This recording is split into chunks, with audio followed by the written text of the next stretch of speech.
Hello नमस्कार जय हिंद साथियों, स्वागत है आपका अपने यूट्यूब चैनल अपनी नौकरी में। दोस्तों इस वीडियो में हम डिस्कस करने वाले हैं रीट मॉडल पेपर नंबर 2। एक मॉडल पेपर हम डिस्कस कर चुके हैं, 30 प्रश्नों का पर्यावरण अध्ययन का मॉडल पेपर होगा। देखते हैं आपकी तैयारी कितनी है और आप कितने मार्क्स लेकर आते हैं, 30 में से कितने मार्क्स लेते हैं। तो चलिए वीडियो को शुरू करते हैं क्योंकि ये टाइम आपके लिए बहुत ही महत्वपूर्ण है। चलिए फर्स्ट प्रश्न है आपका, भारत में बाल विवाह निरोध अधिनियम किस वर्ष पारित किया गया? 2006 में, 2008 में, 2011 में, 1997 में। आपको बताना है बाल विवाह निरोध अधिनियम किस वर्ष पारित किया गया। जी हाँ, बिल्कुल टाइम न लेंगे, बिल्कुल आसान सा प्रश्न है। तो ये वर्ष 2006 में पारित किया गया है। चलिए अगला है, पोचमपल्ली एक गांव है।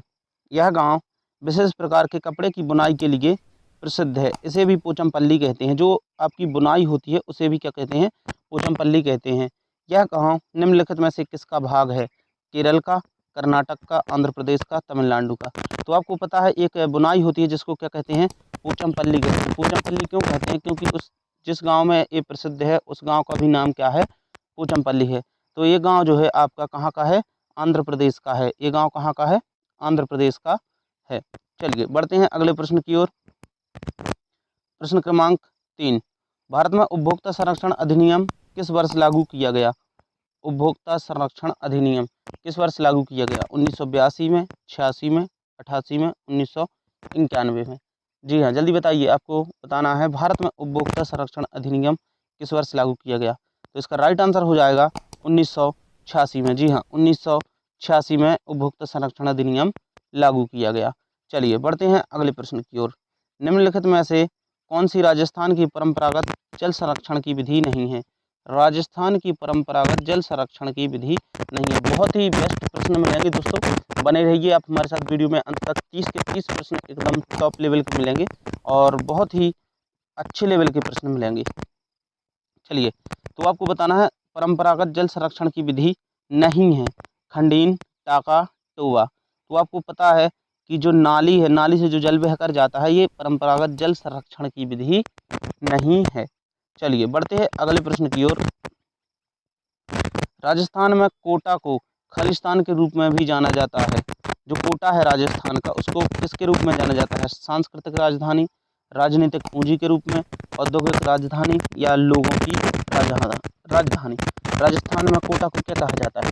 तो आपको बिल्कुल पता होगा कि राजस्थान में कोटा को क्या कहा जाता है। जी हाँ, औद्योगिक राजधानी। क्या कहा जाता है?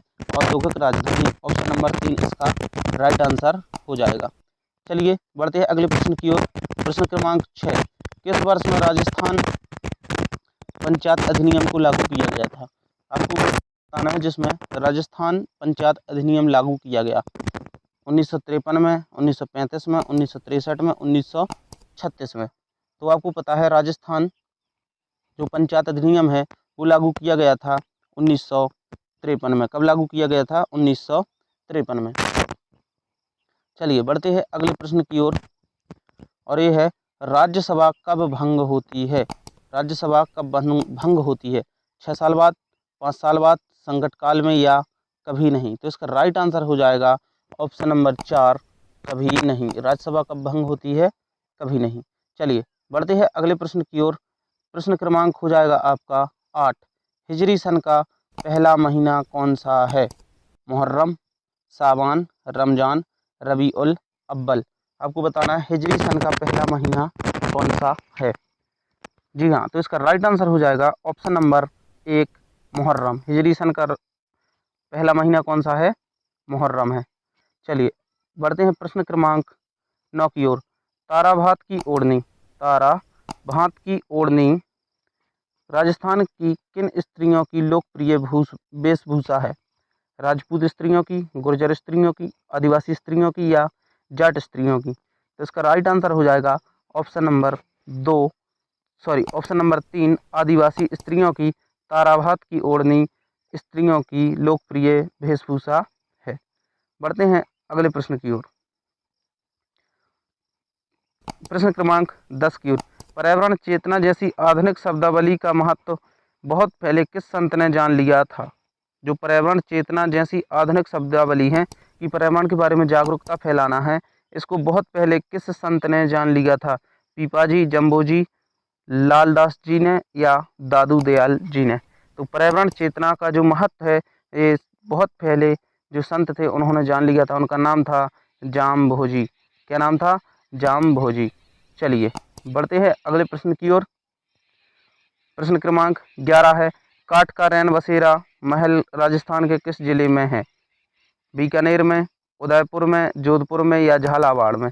काठ का रैन बसेरा महल राजस्थान के किस जिले में है? तो इसका राइट आंसर हो जाएगा ऑप्शन नंबर 4, झालावाड़ जिले में। ऑप्शन नंबर 4, झालावाड़ जिले में काठ का रैन बसेरा महल है। चलिए बढ़ते हैं अगले प्रश्न की ओर। प्रश्न क्रमांक 12, उस्ताद कहलाने वाले चित्रकारों ने भित्ति चित्र किस नगर में बनाए हैं? जो उस्ताद कहे जाते हैं उन चित्रकारों को ने जो दीवार पर चित्र बनाए हैं वो कहाँ बनाए हैं? जोधपुर में, चुरू में, अजमेर में या फिर बीकानेर में? तो उस्ताद कहने वाले जो चित्रकार हैं उनने भित्ति चित्र जिस नगर में बनाए हैं उस नगर का नाम है आपका बीकानेर। Option number 4, Bikaner. चलिए बढ़ते हैं अगले प्रश्न की ओर। बाड़मेर जिले में तिलवाड़ा गांव में स्थित मंदिर किस लोक देवता से संबंधित है? बाड़मेर जिले में जो तिलवाड़ा गांव में स्थित एक मंदिर है वो किस लोक देवता का है? गोगा जी का, बाबा रामदेव का, मेहा जी का या मल्लीनाथ जी का? तो बाड़मेर जिला में जो तिलवाड़ा गांव में स्थित मंदिर है वो आपको पता है मल्लीनाथ जी का है। कौन से देवता का है? मल्लीनाथ जी का। Option number 4। चलिए बढ़ते हैं अगले प्रश्न की ओर। प्रश्न क्रमांक 14, हाथी रे खावण के दांत और दिखावण के, और इस मुहावरे का अर्थ है हाथी के दांत खाने के और दिखाने के एक होते हैं। हाथी के खाने के और दिखाने के दांत अलग अलग होते हैं। उपरोक्त दोनों, उपरोक्त में से कोई नहीं। तो हाथी रे खावण रा दांत और दिखावण रा, और मुहावरे का जो अर्थ है वो है कि हाथी के दांत खाने के अलग और दिखाने के अलग होते हैं। बढ़ते हैं अगले प्रश्न की ओर। प्रश्न क्रमांक 15। नेक्स्ट प्रश्न है जो हमारा वो है, माउंट एवरेस्ट पर चढ़ने वाली प्रथम भारतीय महिला कौन है? बछेंद्री पाल, प्रेमलता अग्रवाल, संतोष यादव या कोई नहीं? आपको बताना है माउंट एवरेस्ट पर चढ़ने वाली प्रथम भारतीय महिला। तो जी हाँ, इसका राइट आंसर हो जाएगा option number 1, Bachendri Pal. Mount Everest पर प्रथम महिला है जो चढ़ने वाली वो है बछेंद्री पाल। चलिए बढ़ते हैं अगले प्रश्न की ओर। प्रश्न क्रमांक 16, मनुष्य में हीमोग्लोबिन पाया जाता है कहाँ पर? रुधिर कणिकाओं में या रुधिर प्लाज्मा में या लाल रक्त कणिकाओं में या फिर श्वेत रक्त कणिकाओं में? मनुष्य में हीमोग्लोबिन पाया जाता है। जी हाँ, हीमोग्लोबिन। तो हीमोग्लोबिन जो पाया जाता है वो पाया जाता है आपका लाल रक्त कणिकाओं में। कहाँ पर पाया जाता है? लाल रक्त कणिकाओं में। Option number 3। अगला प्रश्न है हमारा, लौह तत्व की कमी से कौन सा रोग होता है? लौह तत्व की कमी से आपको पता होगा, लौह तत्व की कमी से जो रोग होता है वो होता है एनीमिया। चलिए बढ़ते हैं अगले प्रश्न की ओर। एड्स किसके कारण होता है? विषाणु, प्रोटोजोआ, जीवाणु या फिर कवक? अगर दोस्तों ये आपको डाउट होता है कि कौन से रोग किसके द्वारा होते हैं तो उसकी ट्रिक है वीडियो में, तो आप जाके चैनल पर जाइए और वहाँ पे देखिए, आपको ट्रिक मिल जाएगी। ज़्यादा वीडियो नहीं है तो जल्दी ट्रिक आपको मिल जाएगी ये याद करने की, कौन से जीवाणु से होते हैं, कौन से विषाणु से। तो फिलहाल इसका आंसर बताइए, एड्स किसके कारण होता है? तो एड्स जो होता है वो होता है किसके कारण? विषाणु के कारण होता है।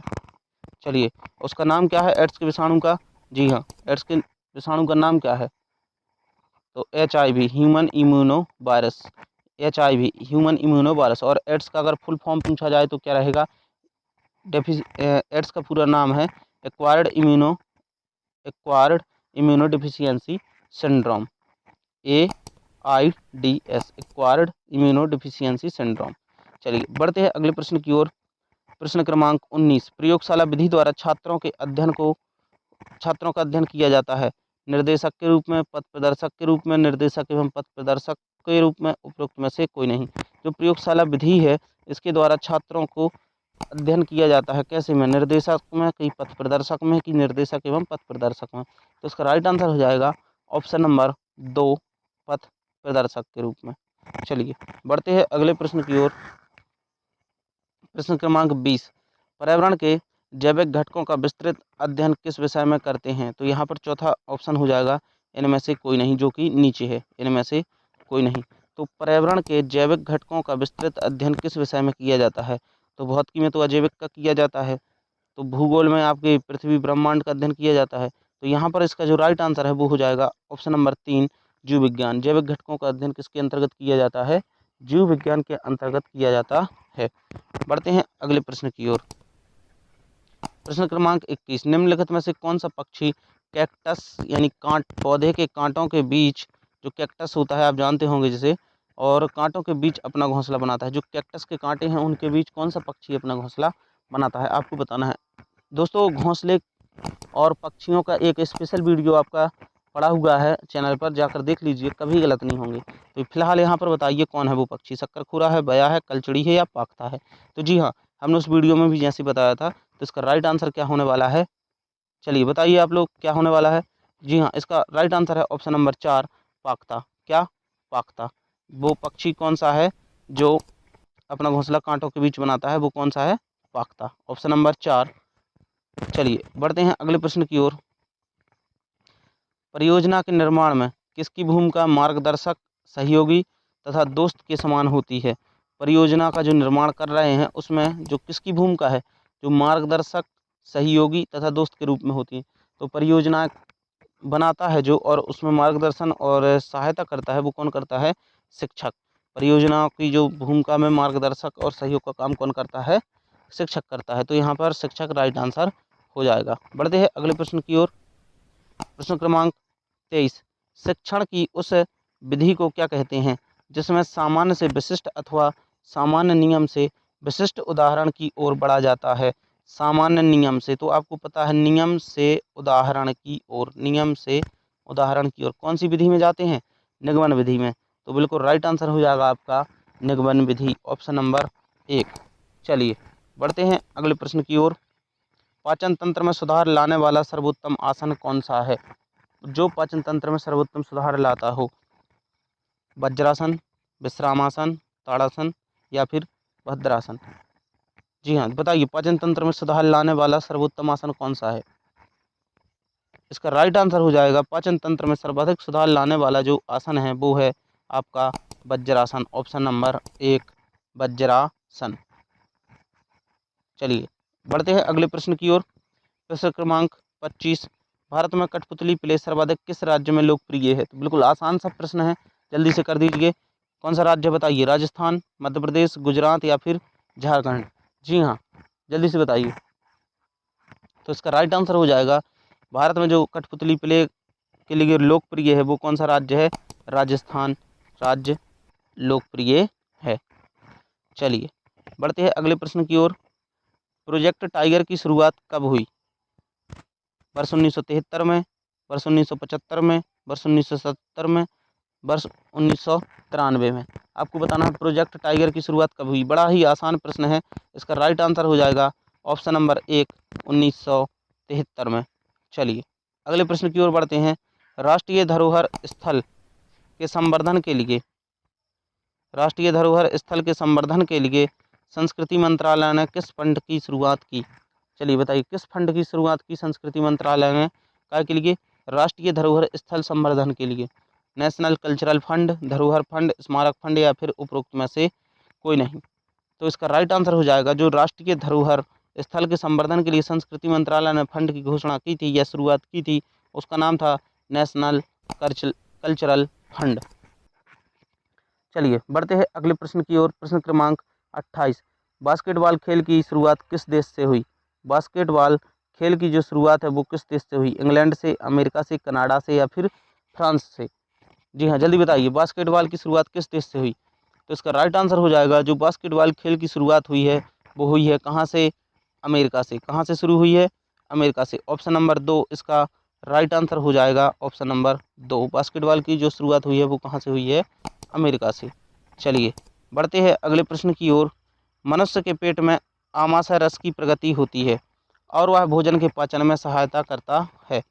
जो आमाशय है मनुष्य का, उसमें जो बनती हैं, क्या बनती हैं? एक रस निकलता है, वो कौन सा होता है जो कि भोजन के पाचन में मदद करता है? वो कौन सा होता है? उभयधर्मी होता है, फिर उदासीन होता है, अम्लीय होता है या फिर क्षारीय होता है। तो जिन लोगों ने पाचन की प्रक्रिया को पढ़ रखा है उन्हें पता होगा कि आमाशय में मुख्य जो अम्ल निकलता है वो निकलता है HCl, जिसका नाम है हाइड्रोक्लोरिक अम्ल। तो आमाशय की जो प्रकृति है वो कैसी होगी, पाचक रस की कैसी होगी, अम्लीय होगी। चलिए बढ़ते हैं अगले प्रश्न की ओर। प्रश्न क्रमांक 30, या कह सकते हैं कि इस मॉडल पेपर का अंतिम प्रश्न।